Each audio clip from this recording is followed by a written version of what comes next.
नमस्कार दोस्तों, मैं हूं आप सभी का दोस्त अंकित वत्स और आप सभी का स्वागत है वत्स केमिस्ट्री क्लासेस में। प्यारे बच्चों, आज जो हमारी क्लास होने वाली है ये है कक्षा 10 की क्लास। और कक्षा 10 की क्लास में जो हमारा चैप्टर है वो है चैप्टर फर्स्ट, रासायनिक अभिक्रिया एवं रासायनिक समीकरण। Chemical reaction and chemical equation के बारे में हम चर्चा करेंगे। केमिकल इक्वेशन और रिएक्शन इन दोनों टॉपिक के बारे में हम आज के इस वीडियो में चर्चा करने वाले हैं। ये है हमारे कक्षा 10 का टॉपिक। तो शुरू करते हैं अपनी इस वीडियो को। और हमारा जो पहला टॉपिक है वो है रासायनिक अभिक्रिया। देखिए, हम इसमें डिस्कस करेंगे शॉर्ट नोट्स के बारे में, यानी कि छोटी छोटी डेफिनेशंस के बारे में, छोटे छोटे टॉपिक के बारे में। पूरी कंप्लीटली क्लास के बारे में चर्चा नहीं करेंगे, वो इसलिए नहीं करेंगे क्योंकि बोर्ड जो है वो फरवरी में होने वाले हैं। और बहुत से बच्चे सोचते हैं कि भाई क्वेश्चन बैंक हम पढ़ लेते हैं, तो और क्वेश्चन बैंक पढ़ने के बाद वे धीरे धीरे अपनी तैयारी शुरू कर देते हैं। तो ये जो शॉर्ट नोट्स होने वाले हैं, इस शॉर्ट नोट्स में हम केवल उतनी डेफिनेशन तैयार करेंगे ताकि जो बच्चे क्वेश्चन बैंक की तरफ जाते हैं वे वहां से भी पढ़ें और यहाँ से भी पढ़ लें, ताकि जो याद है, जो उनको मेथड है उनका और अच्छे से मजबूत हो जाए और अपने टॉपिक को अच्छे से तैयार कर ले, ताकि वो परीक्षा में अच्छे नंबर लेकर आए। इसी टॉपिक के बारे में हम आगे बढ़ते हैं और चर्चा करते हैं। सबसे पहले हम देखेंगे कि रासायनिक अभिक्रिया होती क्या है। हम रासायनिक अभिक्रिया को समझेंगे, फिर रासायनिक समीकरण को पढ़ते हैं। देखिए, रासायनिक अभिक्रिया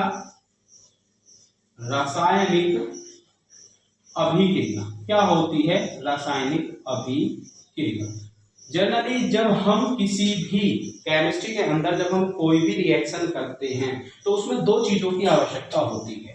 अब वो दो चीजें होती हैं हमारी, एक होता है रिएक्टेंट और एक होता है हमारा उत्पाद। ये जो उत्पाद निकल कर आता है, ये आता है हमारा अभिकारक से। अभिकारक जिसे हम इंग्लिश में रिएक्टेंट कहते हैं, और प्रोडक्ट जिसे हम उत्पाद कहते हैं। ये कब बनता है? ये जब बनता है जब अभिकारक को किसी माध्यम, किसी के द्वारा या तो गर्म करते हैं या फिर घोला जाता है या कुछ अदर मेथड से तैयार किया जाता है, तब बनता है हमारा उत्पाद। अब रासायनिक अभिक्रिया को समझने से पहले हम समझते हैं कि अभिकारक है क्या। आखिर अभिकारक को अभिकारक क्यों कहा गया? देखिए, अभिकारक तो अभिकारक किसी भी रासायनिक अभिक्रिया का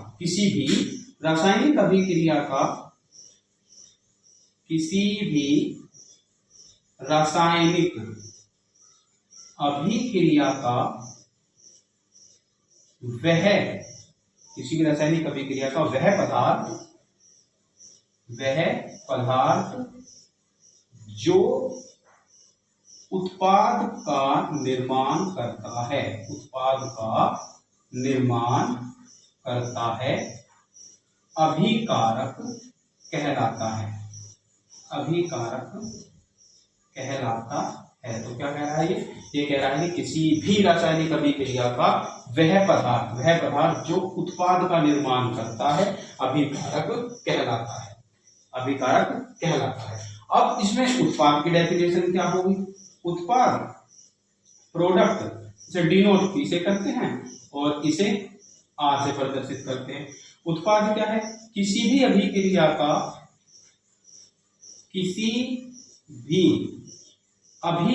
के दौरान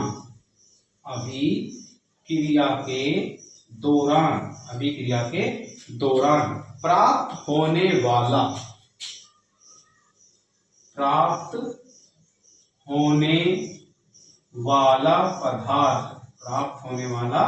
पदार्थ हमारा उत्पाद कहलाता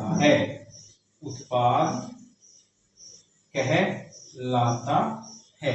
इसमें है किसी भी रासायनिक अभिक्रिया का वह पदार्थ जो उत्पाद का निर्माण करता है, अभिक्रिया का वह पदार्थ जो उत्पाद का निर्माण करता है अभिकारक कहलाता है। और उत्पाद क्या है? किसी भी अभिक्रिया के दौरान प्राप्त होने वाला पदार्थ हमारा उत्पाद कहलाता है। अब इन दोनों का एक जनरल उदाहरण लेते हैं, एक जनरल सा उदाहरण, छोटा सा उदाहरण क्या है? देखिए, हमारे पास उदाहरण के तौर पर हम लेकर चलते हैं एक ऐसा उदाहरण है जो जनरली हम अपने घरों में देखते हैं। क्या है कि दूध है। अब इस दूध को हमने गर्म करा और गर्म करते रहे और इतना गर्म करा कि इससे हमें खोया प्राप्त हुआ। खोया को कहते हैं मावा। तो जो दूध है ये हो गया हमारा अभिकारक, और जो उत्पाद है हमारा, उत्पाद जो मावा निकल कर आया है इसे हम कहेंगे उत्पाद। तो अभिकारक से जो पदार्थ प्राप्त होता है उसे हम उत्पाद कहते हैं।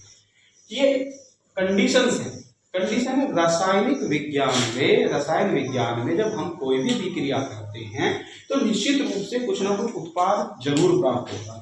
अब वो उत्पाद हमारा चाहे गैस के रूप में हो, चाहे कोई पदार्थ के रूप में हो, या कोई फिर लिक्विड के रूप में हो, तो इन चीजों से जो चीजें मतलब अभिकारक से जो पदार्थ हमें प्राप्त होता है वो कहलाता है उत्पाद।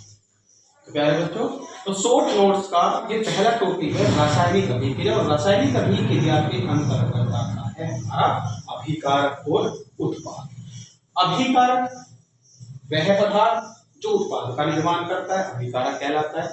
उत्पाद अभिक्रिया के दौरान प्राप्त होने वाला पदार्थ उत्पाद कहलाता है। उदाहरण हमने दे दिया, दूध को गर्म करा और इतना गर्म करा कि वो दूध से क्या में कन्वर्ट हो गया, वो मावे में। तो अभिकारक क्या हुआ? दूध। उत्पाद क्या हुआ? मावा। इसका और इसे आगे भी हम डिस्कस करते हैं। आप सभी इसका स्क्रीनशॉट ले सकते हैं, इसको नोट कर सकते हैं।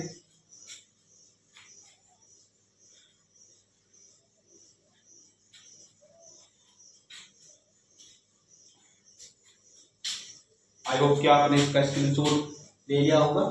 तब हम आगे की तरफ बढ़ते हैं और अब हम चर्चा करते हैं रासायनिक अभिक्रिया के बाद हमारा अभिकारक हो गया, उत्पाद हो गया। अभी रासायनिक अभिक्रिया में हमारा एक और इसमें एडिंग है, हमारा एक भौतिक परिवर्तन है और एक रासायनिक परिवर्तन है। भौतिक परिवर्तन और रासायनिक परिवर्तन की कहानी क्या है इसमें? भौतिक परिवर्तन वह परिवर्तन होता है जो हमें वापस प्राप्त हो जाता है, लेकिन रासायनिक परिवर्तन में हमें उत्पाद मिलेगा ही मिलेगा, इसमें कोई संशय नहीं है। तो हमने पढ़ा अभिकारक के बारे में, उत्पाद के बारे में, और अब हम पढ़ेंगे रासायनिक अभिक्रिया का ही दूसरा टॉपिक है। रासायनिक अभिक्रिया के अंतर्गत आने वाला एक आता है भौतिक परिवर्तन, इसको बोलते हैं फिजिकल चेंज, भौतिक परिवर्तन, और दूसरा है रासायनिक परिवर्तन। भौतिक परिवर्तन और रासायनिक परिवर्तन। अब हम इसके बारे में चर्चा करने वाले हैं। देखिए, इस पूरे ब्रह्मांड में फिजिकली चेंज और केमिकली चेंज होते रहते हैं। फिजिकली चेंज और केमिकली चेंज होते रहते हैं। उदाहरण देता हूँ मैं। सबसे पहले अगर हम बात करें भौतिक परिवर्तन की, तो भौतिक परिवर्तन में देखते हैं कि मान के चलिए कि हमने एक छोटा सा पेड़ देखा, या खेत में अपने आस पड़ोस में देखा होगा कि एक बीज जो हमने खेत में डाल देते हैं तो कुछ समय बाद वो एक पौधे के रूप में आता है, फिर पौधों से रूप में वो पेड़ में कन्वर्ट हो जाता है। तो उसकी भौतिक अवस्था धीरे धीरे परिवर्तित होती रहती है। और यदि हम रासायनिक परिवर्तन की बात करते हैं तो अपने ही आपने देखा होगा कि जब हम सब्जी बनाते हैं तो सब्जी नाम है सब्जी, लेकिन जब हम उसका निर्माण करते हैं या जब उसे खाते हैं तो वो अलग अलग पदार्थों से मिलकर बनी होती है। आलू टमाटर हो गया, आलू बैंगन हो गया, आलू गोभी हो गया। तो ये सभी भौतिक परिवर्तन और रासायनिक परिवर्तन की घटनाएं होती रहती है। जैसे दही का जमना रासायनिक परिवर्तन है, दही का जमना रासायनिक परिवर्तन है। और अगर भौतिक परिवर्तन की बात करें तो जब एक पेड़ से पत्ता टूटता है तो कुछ समय बाद वो वापस आ जाता है, उसी अवस्था में सेम कंडीशन में आ जाता है, तो वो भौतिक परिवर्तन कहलाता है। अब इसकी हम परिभाषा पर चर्चा करते हैं। तो पहले जो हमारा पॉइंट है वो है भौतिक परिवर्तन। क्या होता है भौतिक परिवर्तन? देखिए, भौतिक परिवर्तन वह घटना होती है हम इसमें छोटी सी मात्रा में लिखते हैं कि वह घटना होती है जिसमें पदार्थ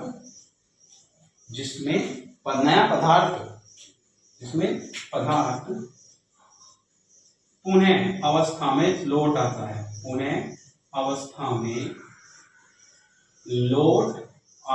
है, या पुनः प्राप्त हो जाता है, भौतिक परिवर्तन कहलाता है। रासायनिक परिवर्तन में दूध से दही बन जाती है, लेकिन दही का दूध बनाना वो थोड़ा क्या बनेगा ही नहीं।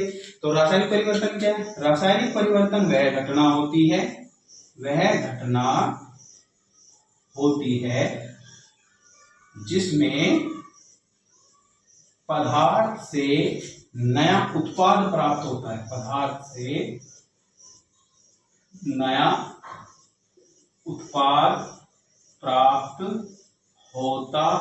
है, तो वो कहलाती है हमारा रासायनिक परिवर्तन।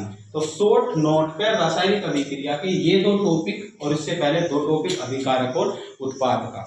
तो इसमें था भौतिक परिवर्तन क्या है? वह घटना होती है जिसमें पदार्थ पुनः अवस्था में लौट आता है, और रासायनिक परिवर्तन वह घटना होती है जिसमें पदार्थ से नया उत्पाद प्राप्त होता है, तो वो कहलाता है हमारा रासायनिक परिवर्तन।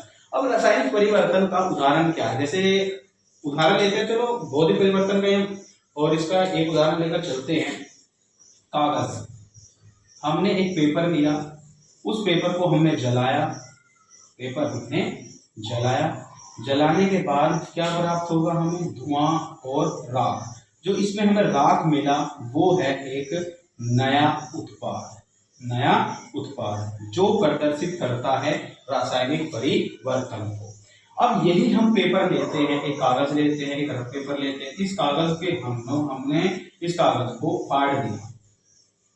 अब फाड़ दिया तो क्या हुआ? हमने इसको जोड़ दिया, लेकिन पहली जैसी कंडीशन तो हमें मिलेगी नहीं, जैसे हमारे पास नया कागज था ऐसा तो मिलेगा नहीं, लेकिन उससे जैसे हम इनको जोड़ेंगे, इसके टुकड़ों को जोड़ेंगे, तो कुछ अवस्था में वो हमें कंडीशन पहले जैसी कुछ कंडीशन में वो हमें प्राप्त होगा, और इस घटना को हम कहेंगे भौतिक परिवर्तन। तो जो नया उत्पाद प्राप्त होता है वो कहलाता है हमारा रासायनिक परिवर्तन, और जहां हमें पहली जैसी कंडीशन में कुछ प्राप्त होता है वो हमारा कहलाता है भौतिक परिवर्तन।